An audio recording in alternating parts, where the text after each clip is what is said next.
Hello everyone, welcome back to my channel. So আবারও আসলাম আপনাদের সামনে রেগুলার সালাতের একটা মজাদার একটা সালাদ নিয়ে আসলাম। আজকের সালাতে থাকছে হেলদি ও পুষ্টিকর সালাদ।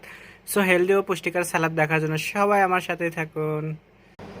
সো আজকে আবার আপনাদেরকে দেখাবো রেগুলার সালাতের এখানে কি কি নিয়েছি সেটা দেখাচ্ছি। সো এখানে দেখতেই পাচ্ছেন চিজ বল নিয়েছি, ছোলা নিয়েছি দুই ধরনের, কালো ছোলাটা কিন্তু শিকড় গজানো, আর সাদা ছোলাটা নিয়েছি সিদ্ধ, ওটা কিন্তু হাফ বয়েল করা। এখানে চেরি টমেটো নিয়েছি আর হলো শসা নিয়েছি। শসা আর চেরি টমেটোটা কাটা বাকি আছে, এখন আমি এটা কেটে নিয়ে বাকি উপকরণগুলো কি কি নেব সেটা আপনাদেরকে দেখাবো। সালাতের টমেটো কাটা হয়ে গেছে, শসাও কাটা হয়ে গেছে, আর এখানে সালাতের জন্য লেটুস পাতা কিংবা সালাদ পাতা বলে, যেটাকে আমি নিচ্ছি, প্যাকেট এগুলো কিনতে পাওয়া যায়। সো এখানে আমার মিক্স করা আছে।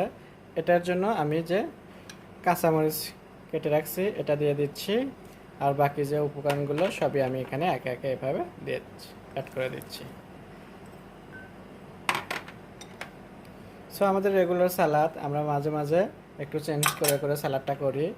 রেগুলার যেহেতু সালাদ থাকে সেই জন্য করে আমরা চেঞ্জ করে করি। তা আপনারা চাইলে কিন্তু এগুলো এভাবে, যারা ডায়েটে থাকেন তাদের জন্য কিন্তু এগুলো সালাদ খুবই হেলদি ও শক্তিমান, সালাদটা খুবই মজাদার।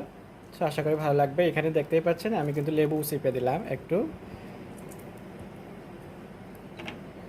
এখন আমি এখানে দিচ্ছি স্বাদ মতো লবণ,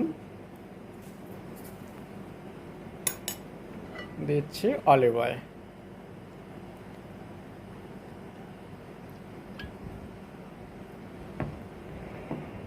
সব কিছু দেওয়া হয়ে গেছে, এখন আমি এটা হাতের সাহায্যে একটু ভালো করে মেখে নেব এভাবে।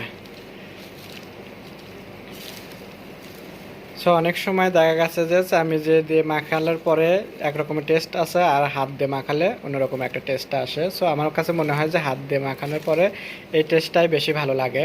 সো এর জন্য কিন্তু আমি হাতটা দিয়ে আমি এটাকে ভালো করে মেখে নিচ্ছি এভাবে। সো আমার এটা কিন্তু মাখানো হয়ে গেছে, এখন আমি আপনাদেরকে পরিবেশন করে দেখাবো।